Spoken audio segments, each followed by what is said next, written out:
जय भीम दोस्तों। मैं बहुजन समाज को फिर से संदेश देना चाहता हूं कि जब अपनों में गद्दार पैदा हो जाते हैं तो शेर भी कुत्ते का शिकार बन जाते हैं। और आज बहुजन समाज के साथ में यही हो रहा है। अगर आज बहुजन समाज और बहुजन मिशन अगर कमजोर पड़ रहा है तो कहीं ना कहीं बहुजन समाज के नेताओं और बहुजन समाज के अधिकारियों के कारण से कमजोर पड़ रहा है, क्योंकि वह अधिकारी और नेता इस बात को भूल गए हैं कि न रब ने दिया है न पैगंबर ने दिया है, जो कुछ भी दिया है वह बाबा साहब डॉक्टर बी आर अम्बेडकर ने दिए हैं। जो अधिकारी और जो बाबा साहब के कहा जाता है कि इमारत जो बनाया गया है उसके इमारत के आधार पर जो आज मंत्री और विधायक और सांसद और मुखिया बने हुए हैं और वह मुखिया कहते हैं कि हम अपने मेरिट से बने हुए हैं, मैं उनको एक संदेश देना चाहता हूं कि अगर बाबा साहब ना होते तो जो बाप दादा किए हैं वही उनको भी करना पड़ता। यह इतिहास गवाह है कि इस देश में दलितों के साथ में कभी भी गलत व्यवहार हुआ है और आज तक होता है, लेकिन उन बहुजन नेताओं के कारण से, उन बहुजन अधिकारियों के कारण से आज भी बहुजन समाज अपमानित होता है। क्योंकि बाबा साहब भी इस बात को कहते कि हमको सबसे अधिक अगर खतरा है, सबसे अधिक बहुजन मिशन को अगर डर है तो बहुजन शिक्षित लोगों से है, क्योंकि जो बहुजन शिक्षित बन जाते हैं वह बहुजन अपने समाज को भूल जाते हैं। मैं फिर से एक बात आपको ख्याल दे दूं कि आज कहा जाए लोकसभा में 84 सांसद जो कि एसी एसटी और अनुसूचित जनजाति आदिवासी के कोटा से जाते हैं, 84 सांसद लोकसभा में जाते हैं और बहुजन मिशन की वो बातें नहीं करते हैं, बाबा साहब के मिशन की बातें नहीं करते हैं। बहुजन समाज पर अत्याचार होता है। आज राम मंदिर में एक दलित लड़की के साथ में गैंग रेप हुआ, उस पर कोई बहुजन नेता नहीं आया। आज आपसे बता दे कि देश में दिन दहाड़े हर 2 दिन 3 दिन पर कहीं दलित के मुंह पर मूता जाता है, तो कहीं दलित किसान को पीटा जाता है, कहीं दलित के घर जलाया जाता है, कहीं दलित को साजिश में फंसाया जाता है। गोल्डन दास को देखिए किस तरह, जब हक और अधिकार की बातें करने वाले गोल्डन दास, उनको आप लोग भी जानते होइएगा, कहीं भी बहन बेटी के साथ में अगर अत्याचार होता था या कहीं किसान मजदूर के साथ में अत्याचार होता था तो गोल्डन दास चल जाते थे थाना पर और उसको न्याय दिलाते थे। आप अपने दिल पे हाथ रख के बताइए कि थाना पर बिना रुपया दिए हुए कोई काम होता है? बिना रुपया, गरीब का काम बिना रुपया दिए होता है? अगर कोई मंत्री संतरी का बेटा अगर मर जाता है, अगर रोड दुर्घटना में मरता है तो उसको छान मार दिया जाता है और किसी भी तरह उसको फंसा दिया जाता है, उस ड्राइवर को, उसको दुर्घटना न देकर उसको माने कि साजिश के तहत उसको कातिल नामा दिया जाता है। लेकिन वहां पर एक गरीब के साथ में वही अन्याय होता है, कोई हत्या भी कर देता है, फिर भी एक गरीब के मां बहनों को दर दर भटकना पड़ता है, तड़पना पड़ता है इंसाफ के लिए। यह साफ कहीं ना कहीं से संविधान के साथ, न्याय के साथ अन्याय है। और कोई भी थाना अधिकारी, कोई भी थाना प्रशासन जब तक गरीब से 20,000, 40,000, 50,000 डारता नहीं है तब तक उसका न्याय नहीं करता है। मैं फिर से एक बात बताना चाहता हूं, दारू बेचने वाला बेच रहा है, पीने वाला को पकड़ा जाता है और पीने वाले से 20,000 रुपया लिया जाता है। तो उसी के लिए गोल्डन दास थे, उसी को न्याय दिलाने के लिए गोल्डन दास थे। जो प्रशासन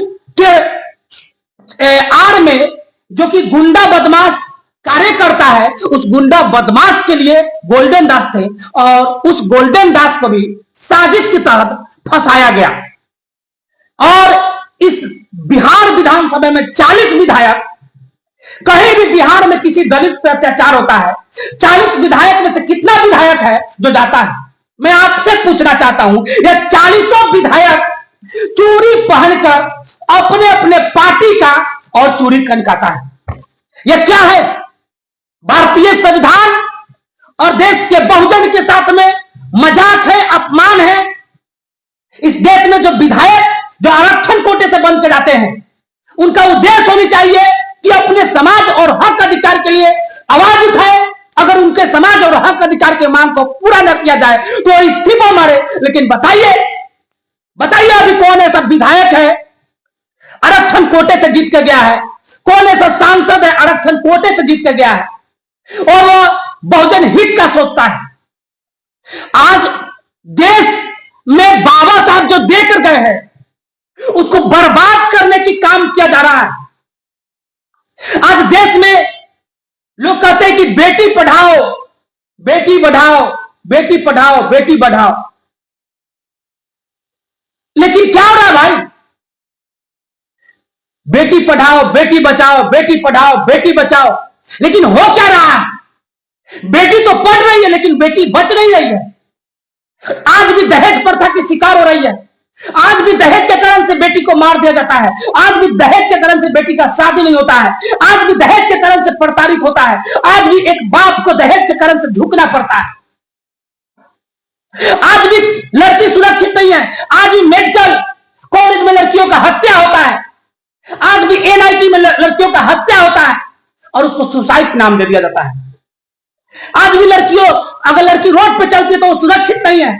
आज भी मंदिर में लड़कियों के साथ में गलत व्यवहार हो रहा है। आज भी सार्वजनिक स्थानों पर लड़कियों के साथ में गलत व्यवहार हो रहा है और लोग कहते हैं कि अब बेटी पढ़ाओ और बेटी बढ़ाओ। क्या है?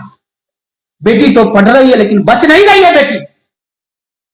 देश में आज भी अन्याय है और इस अन्याय का मुख्य कारण है इस देश के गद्दार नेता और देश के संवैधानिक कुर्सी पर बैठे हुए अधिकारी। आज ब्लॉक में जाइए, बिना रुपया का कोई कार्य नहीं होगा। अगर होता है तो बताइए। ब्लॉक में बिना रुपये का कोई कार्य नहीं होता है। गरीब मजदूर को लाइन में लगना पड़ता है और दलाल नेताओं अपना काम ऐसे ही करा देते हैं। सबके लिए सिस्टम एक होना चाहिए। अगर गरीब मजदूर लाइन में लग सकते हैं तो नेता क्यों नहीं लग सकता है? नहीं, नेता है, अरे उसको जनता चुन कर भेजा है, फिर भी वो पावरफुल है तो पावरफुल है, चलिए माने हम इस बात को। लेकिन यह भ्रष्टाचार क्यों? ब्लॉक से लेकर सरकारी हॉस्पिटल से लेकर सरकारी कार्यालय से लेकर जिला के कार्यालय से लेकर ब्लॉक के कार्यालय से लेकर थाना से लेकर कोई भी सरकारी ऐसा अधिकारी बताइए जहां पर भ्रष्टाचार नहीं होता है। यूनिवर्सिटी में किसी बच्चे का रिजल्ट अगर फंस जाता है तो वहां पर बच्चा से 1,000-1,500 रुपया लिया जाता है। डिग्री निकालने के लिए, ग्रेजुएशन के डिग्री निकालने के लिए 1,500 रुपया लिया जाता है। क्या भ्रष्टाचार नहीं है? क्या सरकार भ्रष्टाचारियों को जन्म दे रही है? और बिहार में खास करके, बिहार हर तरह से पिछड़ा हुआ है जनसंख्या को छोड़कर, लेकिन इसके बाद भी बिहार सरकार और बिहार सरकार के नेता या पार्टी का कंगन पढ़ के थमका रहे हैं। और इसमें क्या है? अपने तो ऐसे तैसे कट जाएगी, आप क्या क्या होगा जनाबे अली, जनता का क्या होगा? नेता का तो कट रहा है, आम जनता मजदूर का क्या होगा? किसान का क्या होगा? लाचार विवश का क्या होगा? मां बहन का क्या होगा जो आज भी डर कर चलती है रोड पे? क्या होगा? मैं कहता हूं कि इस देश में देवी देवता की मूर्ति को पूजा जाता है और एक तरफ जिंदा मां की इज्जत लूटा जाता है। क्या है? मैं भक्तों को कहना चाहता हूं, मिट्टी के मूर्त को लगते हैं 56 भोग, भूखे नंगे सो जाते हैं रोज। क्या है इस देश में? क्या है? गरीबी का बनता है तमाशा, अमीरों का होता है वाहवाही। इस देश में क्या है? कब तक भ्रष्टाचारी रहेगा? उस समय तक रहेगा जब तक आम जनता अपना वोट बेचेगा दलालों के हाथों से। दलाल नेताओं का चुनाव जब तक नहीं करेगा, जब तक दलाल नेताओं का सफाई नहीं करेगा, तब तक देश में भ्रष्टाचारी रहेगा, तब तक देश का सिस्टम भ्रष्टाचार रहेगा। आज जाइए किसी भी थाना पर, जाइए थाना पर, अब बिना रुपये के बात अगर थाना प्रभारी करता है तो फिर कहिएगा। आम जनता मजदूर लाचार है, विवश है, रुपये देकर काम कराएगा ही। क्या है भाई? इस भ्रष्टाचार की जड़ कौन है? इस जड़ को पकड़िए। जागने की बात है, सिस्टम को जगाने की बात है। आप आवाज उठाइए। कोई भी अधिकारी, कोई भी पदाधिकारी अगर आपसे घूस लेता है उसका पर्दाफाश कीजिए, आरटीआई लगाइए, उस पर लड़िए। वो फंसा नहीं सकता है, आरटीआई लगाइए, सूचना अधिकार नियम के तहत उसको उस पर मैंने कार्रवाई करवाइए। जब तक आप अपने अधिकार को मांगने से नहीं मिलता, छीनना पड़ता है। आम जनता पढ़ेगा तो जागेगा, पढ़ता तो है नहीं। जागो ग्राहक जागो, अपनी सामान की स्वयं रक्षा करना। लेकिन ग्राहक जागता कहां है? ग्राहक तो सोया हुआ है, अपना काम बनता, भाड़ में जाए जनता। हम अमीर है, मेरा काम चल रहा है ना, गरीब मरे कोई दिक्कत नहीं है। यही लोगों का सोच है। और यह जब तक सोच खत्म नहीं होगा, और यह गद्दार बहुजन नेता जब तक, ये 84 सांसद, मंत्री, 40 विधायक बिहार का, यह गद्दार जब तक नहीं सुधरेगा तब तक बहुजन समाज का विकास नहीं होगा। बहुजन समाज पर अत्याचार होगा और यह बहुजन के नाम पर वोट लेकर ठगने का काम करेगा। जय भीम, जय भारत, जय भारत की संविधान, जय भीम।